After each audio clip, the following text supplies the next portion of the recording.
오늘 가인의 표라는 제목으로 같이 말씀을 나누도록 하겠습니다. 이 가인과 아벨에 대한 이야기는 너무 유명한 이야기죠. 이 가인과 아벨이 누굽니까? 이제 아담과 하와의 자녀들입니다. 첫째가 가인이고 둘째가 아벨이에요. 첫째 가인의 이름의 뜻은 얻었다 이런 뜻입니다. 그래서 하나님으로 말미암아 내가 아들을 얻었다, 득남했다 이런 뜻으로 얻었다라는 뜻을 가지고 있습니다. 근데 이 둘째 아벨의 이름의 뜻은 이제 공허하다, 허무하다, 덧없다 이런 뜻의 이름이에요. 자녀의 이름은 굉장히 심사숙고하게 됩니다. 굉장히 이상한 이름을 지어서 이제 놀림감이 되지 않기 위해서 이제 열심히 생각을 하죠. 그래서 이제 그런 고민에 빠져 계신 분들이 굉장히 많아요. 그래서 자기 자녀를 낳았을 때 이 자녀의 이름이 많은 사람들에게 참 이름이 이쁘다, 그리고 그 이름의 뜻도 굉장히 아름다워서 그 뜻대로 잘 자라가기 원하는 거죠. 근데 여러분, 아벨의 이름의 뜻이 뭐라고 했습니까? 이제 공허하다, 허무하다, 덧없다 이런 뜻의 이름이에요. 왜 이렇게 지었을까요? 어떤 사람은 이렇게 얘기를 합니다. 굉장히 선견지명이 있어서 이 아벨이 나중에 장수하지 않고 죽음을 당할 거라는 것을 미리 예견하고 그의 인생이 되게 덧없다 이렇게 생각해서 이름을 지었다라고 얘기하는 사람이 있습니다. 어떤 분은 이렇게 얘기해요. 아담과 하와가 이 시간이 지나면서 인생의 덧없음을 깨닫게 되어졌다는 거죠. 참 인생이 공허하다, 허무하다, 이걸 이제 깨닫게 되어서 인생이 별거 아니다, 이런 깊은 깨달음 가운데서 이 아벨의 이름을 지었다 이렇게 말하시는 분도 있어요. 또 어떤 분은 뭐라고 얘기하냐면, 가인을 먼저 낳았잖아요. 가인 낳고 이제 키우는데 이제 여호와로 막 말미암아 득남했다, 그리고 굉장히 좋아했는데 이제 어떻게 되냐면 이 가인을 키우다 보니까 이거 괜히 낳았다, 이거 진짜 키워봤자 이거 소용이 없네. 완전히 자녀 키우면 진짜 너무 행복할 줄 알았는데 허무하다, 인생이 공허하다, 이런 마음이 들어서 이 아벨의 이름을 이렇게 지었다, 이런 얘기도 있습니다. 다 어떤 것이 그런 이야기인지 모르겠지만 이 아벨의 이름이 굉장히 이렇게 독특한 뜻을 가지고 있어요. 근데 중요한 것은 무엇입니까? 이 가인이 이 아벨 동생을 죽였다는 거죠. 여러분, 그것도 예배 때문에 그렇게 되었어요. 하나님께서 아벨과 아벨의 제사는 받으셨지만 가인과 가인의 제사는 받지 않으셨어요. 이때 느껴지는 뭔가 차별받는 느낌, 그리고 인정받지 못하는 느낌, 거절감들이 그의 내면에서부터 올라오면서 죽이고 싶은 그 분노가 일어난 거죠.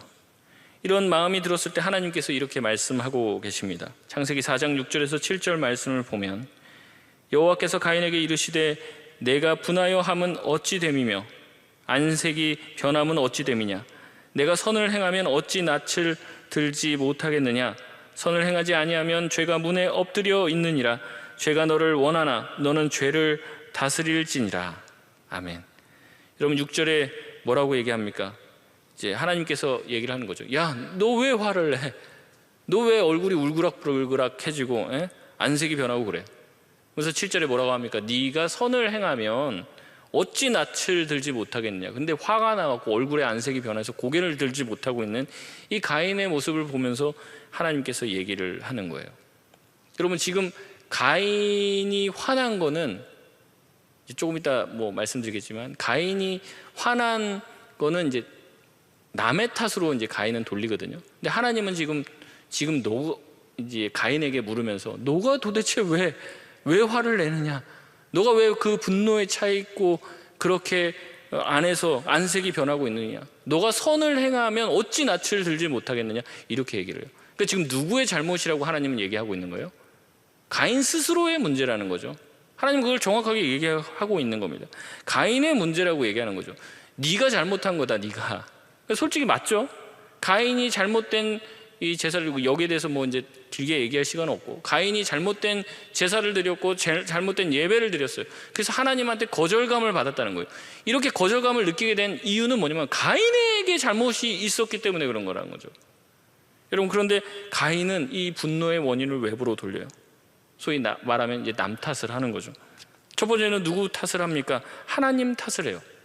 하나님이 공평하지 않다는 거죠. 여러분, 하나님이면 어떻습니까? 예배를 공평하게 받으셔야지, 제사를 공평하게 받으셔야지 모자라다고, 조금 모자라다고 안 받습니까? 여러분, 그건 하나님 아니잖아요. 하나님 사랑의 하나님이라면서요. 여러분, 하나님이 그렇게 속 좁으면 되겠습니까? 조금 부족해도 받아주고 그래야지.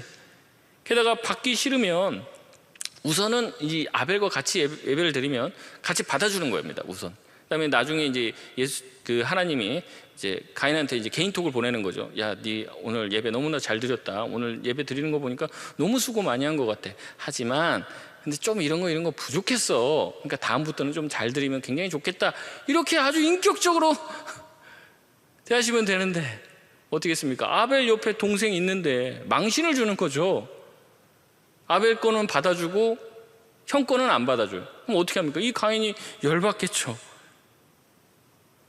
하나님은 그렇게 해야 되는 거 아닙니까? 하나님 인격적으로 온전한 예배 드려야 되는 거 아니야?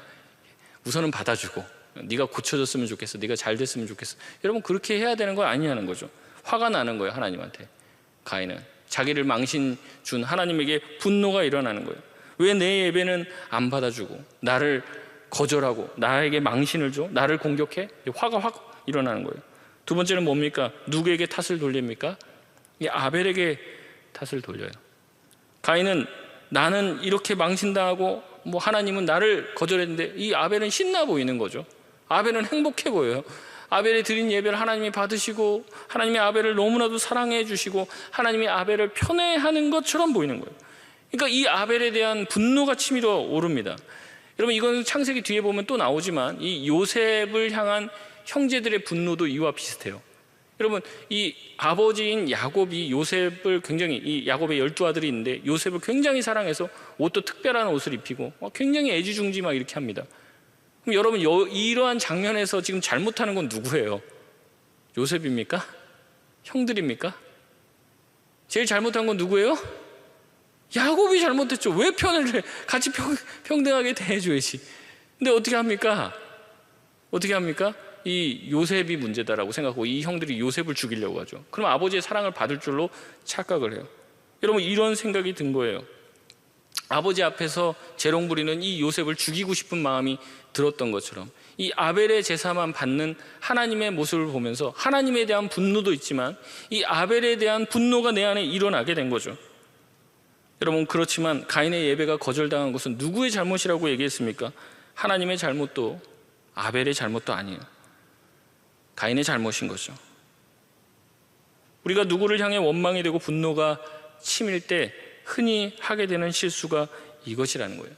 문제가 생기면 자꾸 문제를 외부로 돌리고 외부에서 그 문제를 쉽게 찾고 그 분노를 쏟아내려고 해요. 여러분, 그러면 굉장히 속은 편합니다. 여러분, 근데 그런 마음을 가지고 기도의 자리에 나아가면, 기도의 자리에 나가서 그냥 그 기도하는 게 아니라 정말 정직하게 기도하면 하나님께서 나에게 하시는 말씀이 분명히 있다는 거죠. 우리 자신을 보게 하시는 거예요. 네가 왜 분노하느냐? 왜 너의 안색이 변하느냐? 네 마음에 자꾸 죄를 짓고 싶은 마음이 들지? 하지만 너는 죄를 다스려야 한다 말씀하시는 거예요. 여러분, 그러나 가인은 어떠한 선택을 했습니까? 그런 하나님의 말씀을 무시했어요. 감정이 더 앞섰고 자기 안에 있는 모멸감이 더 컸기 때문에 하나님의 경고의 말씀을 듣지 않습니다. 바로 그 다음으로 넘어가요. 8절에 오늘 본문 말씀인데 가인이 아벨을 불러서 들에서 쳐 죽입니다. 예배의 자리가 아니라 따로 불러서 쳐 죽여요. 그러면 보통 가인이 지금 욱해서 이 일을 했다라고 생각을 하는데 그렇지 않아요. 따로 들로 부릅니다. 그래서 아무도 보는 사람이 없는 것 같은 상황 속에서 죽입니다. 여러분, 이런 범죄를 뭐라고 해요? 이제 계획된 범죄라고 그래요. 계획된, 충동적으로 일어난 범죄가 아니에요. 계획했습니다. 가인이 욱해서 죽인 게 아니에요. 가인은 어떻게 아벨을 죽일지를 계획했고 아벨이 예상하지 못하는 상황에서 그의 뒤통수를 친 거죠. 여러분, 그러므로 이 가인의 죄는 같은 죄여도 죄질이 굉장히 나쁜 거예요. 그래서 9절에 하나님께서 가인을 부르십니다. 우리 창세기 4장 9절 말씀 같이 한번 읽어보겠습니다. 시작. 여호와께서 가인에게 이르시되 내 아우 아벨이 어디 있느냐? 그가 이르되 내가 알지 못하나이다. 내가 내 아우를 지키는 자니까. 아멘. 아마 들에는 하나님이 볼 수 없을 거라고 생각했는지 몰라요. 다른 사람도 볼 수 없고 하나님도 볼 수 없다라고 생각하고 하나님도 몰랐을 거라고 생각했던 것 같아요. 그런데 하나님은 알고 계셨죠. 하나님이 가인에게 물어보실 때는 몰라서 묻는 게 아닙니다. 하나님은 이렇게 물음으로써 가인이 스스로 깨닫고 자백하길 원하셨던 거죠. 그런데 이 가인의 모습은 자기 아버지 아담과 똑같아요. 아담이 선악과를 먹고 범죄하여 숨었죠. 하나님이 모를 거라고 생각했어요. 하지만 하나님은 이렇게 얘기합니다. 창세기 3장 9절에서 10절 말씀을 보면 여호와 하나님이 아담을 부르시며 그에게 이르시되 내가 어디 있느냐? 이르시되 내가 동산에서 하나님의 소리를 듣고 내가 벗었으므로 두려워하여 숨었나이다. 아멘. 여러분, 하나님은 몰라서 묻는 게 아니에요. 하나님을 신뢰하고 실수하더라도 하나님 앞에 다시 나오길 바라시는 거죠. 그래서 부르시는 거예요. 어디 있느냐 네가. 바로 다이렉트 너 그랬지? 라고 말하지 않고 누구누구야 너 어디 있느냐? 이렇게 물어보신다는 거죠. 기회를 주시는 거예요. 우리가 돌이킬 수 있도록. 여러분, 그렇게 기회를 주었지만 아담도 가인도 자신의 죄를 인정하지 않고 모른 채 했습니다. 결국 하나님께서는 10절에 땅에서 내 아우의 핏소리가 나에게 호소한다 말씀하시죠. 그리고 그 땅이 그 아벨의 피 때문에 다시는 너에게 뭔가 결과물과 열매를 내어주지 않을 거라고 이야기를 해요.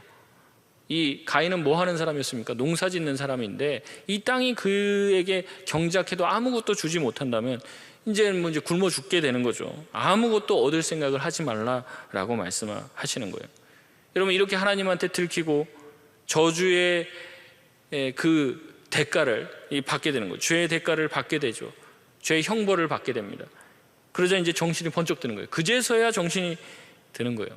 내 자신이 무슨 짓을 했는지 가인이 자기 스스로를 보게 된 거죠. 그래서 13절 14절에 뭐라고 얘기합니까? 가인이 여호와께 아뢰되 내 죄벌이 지기가 너무 무거우니이다. 주께서 오늘 이 지면에서 나를 쫓아내시온즉 내가 주의 낯을 배웁지 못하리니 내가 땅에서 피하여 유리하는 자가 될지라. 물은 나를 만나는 자마다 나를 죽이겠나이다. 여러분, 우리가 이렇게 어리석습니다. 우리는 그렇게 생각해요. 하나님이 나를 치지 않고 나를 혼내지 않고 나에게 말씀해 주시면 내가 고칠 거다라고 생각하는데 실제로 그렇지 않다는 거예요. 지금 하나님은 여러 번 기회를 줬는데도 그렇지 않죠. 막상 죄로 인해 고난을 당하게 되거나 뭔가 일이 생겨야 우리는 그 죄의 심각성을 깨닫게 되어 하나님 앞에 나와 고백하게 됩니다. 하지만 이런 고백이 너무 늦은 고백이 될 때가 많아요. 내가 지었던 죄와 실수 때문에 이미 많은 부분을 잃어버린 경우가 많다는 거죠. 그렇기 때문에 하나님께서 한두 번 경고하시고 내 안에 동일하게 여러 번 말씀하실 때 그 말씀을 들어야 하는 거예요. 이제 가인은 돌이킬 수 없는 인류 최초의 살인자가 되었습니다. 근친 살해자가 되었어요. 아무도 모를 줄 알았는데 하나님에게 알려졌고 곧 하나님도 알고 계시니 곧 이 이제 아벨과 가인의 요때 나이가 보통 이제 한 80세 이상으로 보거든요. 그러니까 가인과 아벨이 자녀도 있고 형제들도 많을 거라고 생각을 합니다. 이 아벨을 사랑하는 다른 사람들이 화가 나서 가인을 죽이려고 할 수 있는 그 살해의 위협을 받는 위치에 오게 되었다는 것을 비로소 깨닫게 된 거예요. 이제서야 깨닫게 된 거예요. 죽이고 나서 하나님이 찾을 때까지도 이제 씩씩거리면서 내가 무슨 내 동생 지키는 자입니까? 왜 나한테 그걸 찾으세요? 라고 얘기했던 자가 하나님의 꾸지람을 듣고 저주를 받자 자신이 무슨 짓을 했는지 직시하게 되고 자기에게 내려진 죄의 벌의 무게를 느끼기 시작했다는 거죠. 여러분, 이게 이제 청소년 범죄 그대로 나타나요. 청소년 범죄가 왜 이렇게 잔인하냐? 그러니까 그 친구들이 사실은 자기들이 이 범죄를 저질러서 나중에 어떻게 될지를 이제 깊이 생각할 수 있는 능력이 있다면 이제 그 범죄를 저지르지 않겠죠. 근데 이 범죄를 저지를 때는 재밌고 막 스릴 넘치고 막 하지만 막상 그때가 되면은 막 이제 막 잘못했다고 싹싹 빌고 이렇게 될 줄 몰랐다고 막 울죠. 그래서 이제 그 어린 소년범들 다루는 천정호 판사님 하는 영상들도 봐도 막 다 와서 다 잘못한다고 하는데 이 아이들이 왜 이렇게 그 큰 죄를 지을 때까지 이렇게 왔냐 이렇게 얘기하면 이제 부모님의 잘못이라는 거예요. 왜냐하면 이 아이들이 이제 작은 잘못부터 시작부터 이제 엄청나게 잔혹하고 잔인한 죄를 짓지는 않거든요. 처음 시작할 때 어떻게 했다는 겁니까? 이제 부모님이 뭐 애들이 그럴 수도 있지 그러면서 애들끼리 싸울 수도 있지 뭐 이러면서 개입을 안 하는 거죠. 그러니까 수위가 점점 높아진다는 거예요. 근데 일찌감치 부모가 개입하고 그러지 못하게 하고 그건 옳지 않은 일이라고 개입하고 간섭하면은 그 일들이 더 커지지가 않는데 이제 내비두니까, 아니면 그 잘못을 했어도 이제 크게 야단치지 않으니까 이게 점점 커지게 된다는 거예요. 그러니까 자기가 나중에 어떠한 이 처벌을 받을지를 이제 깊이 생각하지 못하는 그런 상태에서 그런 잔혹한 범죄를 저지르게 된다는 거죠. 내가 어떤 일을 해도 뭐 나는 이제 뭐 그런 처벌을 안 받을 것이니까 뭐 이렇게 생각하기 때문에 그렇다는 거죠. 이 생각이 이 작은 잘못에서 큰 잘못을 저지르게 만드는 것이에요. 여러분, 당시 이 가인과 아벨의 나이가 이제 8, 90세 정도 되었다라고 생각하죠. 이제 그러니까 이제 그 자녀들 또 뭐 여러 가지 그것들은 이제 깊이 이제 생각하게 된 거예요, 이 가인이. 그랬을 때 내가 살해 위협도 받을 수 있고 뭐 가인의 자녀들도 있을 거라고 봤을 때, 또 가인의 뭐 어떤 형제들이나 이렇게 있었을 때 자기에 대해서 이제 사람들이 뭐라고 생각하겠어요? 이제 우리의 가족을 죽인 사람, 이제 뭐 그렇게 생각할 거 아닙니까? 그러니까 이런 모든 것들이 가인을 굉장히 두렵게 만든 거예요. 이제야 깨닫고 그 죄벌의 무게를 느끼게 된 거죠. 여러분, 그렇게 고백을 하자 하나님께서 이렇게 가인에게 얘기합니다. 15절 말씀입니다. 우리 같이 한번 읽어보겠습니다. 시작. 여호와께서 그에게 이르시되 그렇지 아니하다. 가인을 죽이는 자는 벌을 7배나 받으리라 하시고 가인에게 표를 주사 그를 만나는 모든 사람에게서 죽임을 면하게 하시니라. 아멘. 무엇을 주셨다고 이야기합니까? 가인에게 표를 주었다고 얘기해요. 표를 주었는데 이 표가 이 히브리어로 오트라고 하는 단어인데 신호 또 아니면 이제 기념비 뭐 아니면 이제 어떤 증거 이런 걸로 번역이 되는 단어예요. 그래서 이제 노아 홍수 때 하나님께서 다시는 물로 이제 사람들을 심판하지 않겠다 하면서 무지개를 주시잖아요. 근데 이 무지개를 증거로 삼겠다라고 했을 때 이 증거가 오트예요. 또 이제 하나님의 백성 이스라엘 백성들이 할례라는 걸 행하게 되는데 이 할례를 행함으로써 이 사람이 하나님의 백성이라는 증거를 삼겠다라고 얘기할 때 그때 나오는 단어도 이 오트라는 단어입니다. 가인에게 이러한 표가 주어졌다는 거죠. 그래서 누구든지 가인을 보고 죽이고 싶은 마음이 들어도 이 표를 가지고 있는 한은 가인을 죽일 수 없도록 하나님께서 그렇게 해주셨다는 거죠. 그러면서 이렇게 얘기합니다. 가인을 죽이는 자는 벌을 7배나 받게 된다는 거예요. 그러니까 7이 이제 뭐 완전수 아닙니까? 그러니까 가인을 죽이는 자는 완전히 죽게 될 것이다. 반드시 죽게 될 것이다. 라는 이야기를 하는 거죠. 그래서 이 표가 어떤 식으로 주어졌을까? 많은 신학자들이 이야기를 합니다. 뭐 어떤 사람들은 뭐 손목에 뭐 이렇게 주어졌다. 뭐 띠같이. 어떤 사람들은 이제 그 아담과 하와가 범죄한다면 가죽 옷을 지어 입혀주셨던 것처럼 그런 옷 같은 조끼 같은 어떤 그런 표를 주셨다. 아니면 이제 고대 많은 이제 경우에는 노예라든지 이런 사람들한테 이제 낙인이라는 걸 찍잖아요. 얼굴에 뭐 이렇게 불에 지져갖고 그 낙인으로 얼굴을 지지면 얼굴에 이제 노예라는 표식이 있듯이 딱 봐도 알 수 있듯이 뭐 이제 이마나 볼에 가인에게 어떠한 표를 이렇게 지졌을 것이다. 뭐 이런 식으로 이제 여러 가지 얘기가 나와요. 하지만 이 표가 무엇인지 성경에서 구체적으로 말할 수는 없어요.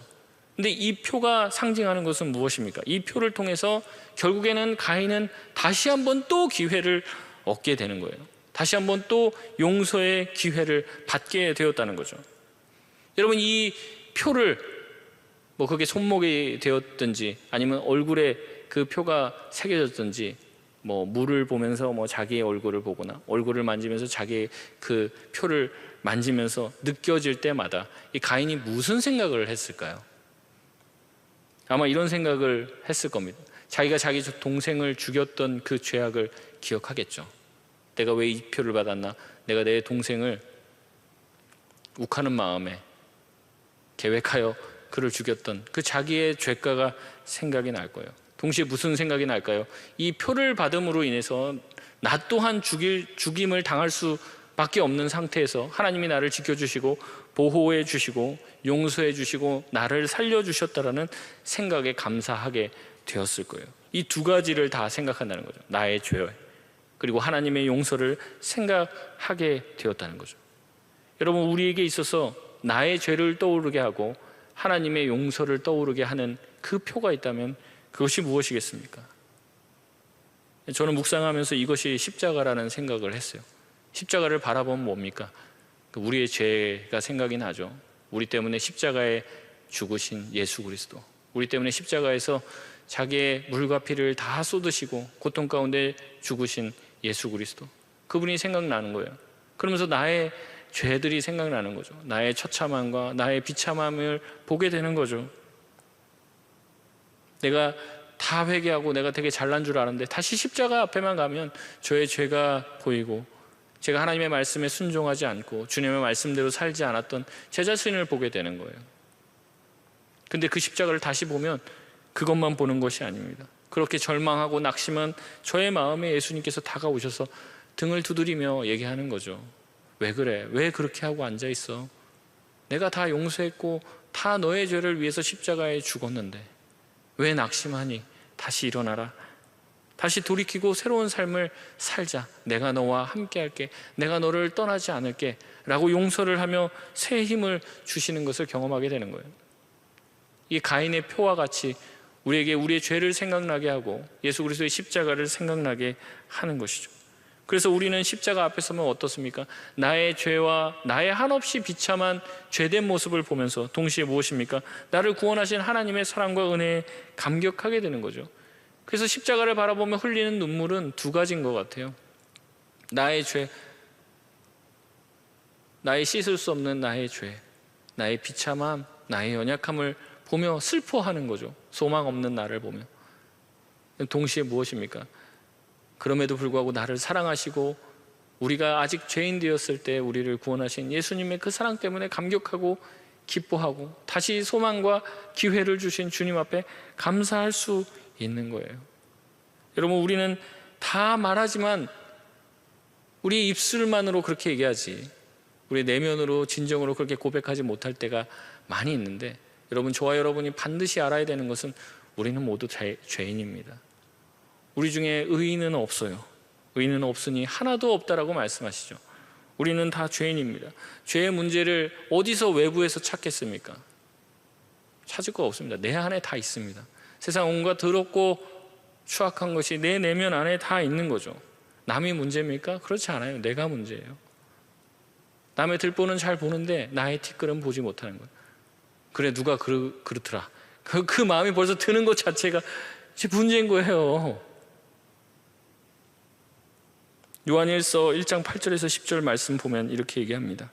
만일 우리가 죄 없다고 말하면 스스로 속이고 또 진리가 우리 속에 있지 아니할 것이요, 만일 우리가 우리 죄를 자백하면 그는 미쁘시고 의로우사 우리 죄를 사하시며 우리를 모든 불의에서 깨끗하게 하실 것이요, 만일 우리가 범죄하지 아니하였다 하면 하나님을 거짓말하는 이로 만드는 것이니 또한 그의 말씀이 우리 속에 있지 아니하니라. 우리가 얼마나 큰 죄인이며 용서받을 수 없는 존재인지 우리가 다시 한번 깊이 알아야 됩니다. 십자가에서 그 용서의 은혜를 받았다면 정말 주님께서 말씀하시잖아요. 7번씩 70번 용서할 수 있는 그것은 자기가 얼마나 큰 죄악을 저질렀으며 그 죄를 탕감받았는지 아는 자만이 할 수 있다라고 얘기한 거예요. 그렇기 때문에 우리가 누군가를 용서하고 누군가를 죄인으로 정죄하게 된다면 우리 안에는 하나님의 은혜가 마른 것이죠. 십자가를 몰라도 한참 모르고 있는 거예요. 너무 멀리 떠나온 것이에요. 여러분, 우리가 그럴 때마다 해야 되는 것이 무엇입니까?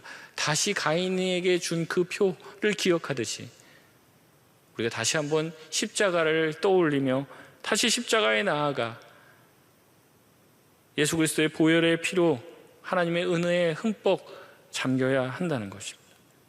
여러분, 예수님이 십자가 죽으시면서 남 탓하십니까? 야, 저거 베드로 저거 믿었는데 저거 뒤통수 치는 거 봐라. 내가 저럴 줄 알았다. 가라앉냐 저거 더 리얼하게 얘기하고 싶은데 야, 내가 저것들만 아니면 저 배신자들만 아니면 내가 진짜 어떻게 좀 하나님의 나라 한번 진짜 제대로 세워보는데, 여러분 그러시냐는 거예요. 그 묵묵히 그냥 십자가의 길, 자기의 사명 감당하십니다. 여러분, 그렇게 해서 십자가에 죽으셔서 우리에게 용서와 은혜를 베풀어 주셨죠. 예수님은 그렇게 자신을 배반한 자들 또한 품어 주셨습니다. 그러면서 우리에게 보여주시는 것이죠. 그게 용서받은 너희가 가야 될 길이다. 제자들 또한 그 길을 가잖아요. 예수님 다 떠났던 사람, 이제는 예수님의 품어주심과 사랑하심을 받고 이제는 어떻게 합니까? 그 제자들도 그 길을 가는 거예요. 이렇게 용서받은 자, 표를 받은 가인은 어떻게 살아야 됩니까? 이제 속죄해야죠. 속죄하고 하나님의 뜻에 맞게 살고자 노력을 해야 되는 게 맞죠? 아벨을 죽인 것, 그것을 마음에 깊이 새기고 평생 내가 아벨 죽인 것 때문에 가슴 아파하며 그래도 나에게 기회를 주시고 나에게 생명을 주신 하나님을 감사하며 다르게 살아야 되는 거죠, 이제는. 그런데 16절을 보면 그렇지 않아요. 16절 17절에 보면 가인은 여호와 앞을 멀리 떠났다라고 얘기합니다. 가인이 여호와 앞을 떠나서 에덴 동쪽 놋 땅에 거주하더니 아내와 동침함에 그가 임신하여 에녹을 낳은지라. 가인이 성을 쌓고 그의 아들의 이름으로 성을 이름하여 에녹이라 하니라. 아멘. 어떻게 합니까? 성을 쌓고 거기 살아요. 하나님께서 뭐라고 약속했습니까? 내가 이 표를 너에게 주고 누구도 너를 건들지 못하게 할 거다라고 얘기했지만, 이제 이게 동쪽으로 갈수록 성경에서는 이게 별로 좋지 않은 그런 쪽으로 가는 거예요. 이게 에덴의 동편, 하나님을 떠나서 지금 놋 땅에 가서 에녹성을 짓는데, 이 성이라는 게 뭡니까? 외적의 침입을 내가 막겠다라는 거거든요. 자녀를 낳고 거기서 번성하면서 도시 문화를 일구어 나가고 자기의 자녀들을 낳으면서 여기서부터 이 자손들이 굉장히 세상적인 타락한 문화를 만들어내면서 반하나님적인 문명을 구축하며 자기들의 안전은 자기들이 지키겠다라고 성을 쌓고 살아가는 거예요. 용서를 받고 기회를 받았지만 다시 하나님을 의지하는 쪽으로 가지 못했어요. 결국에 돌이키지 못했다는 거죠. 그렇다고 하나님이 표 괜히 줬네, 그 표를 지워버리거나 뺐거나 그러지 않았어요. 끝까지 그 표를 남겨두셨어요. 예수님도 마찬가지죠. 예수님이 제자들을 사랑하시되 언제까지 사랑하셨습니까? 끝까지 사랑하셨어요. 끝까지. 참 힘들고 쉽지 않지만 저와 여러분이 가야 될 길이 바로 그 길입니다. 하나님은 끝까지 가인이 돌아오길 바라셨을 거예요. 끝까지. 저렇게 몇 번이나 기회를 줬는데도 저러네. 그게 아니라 끝까지. 그게 바로 십자가의 은혜 아닙니까?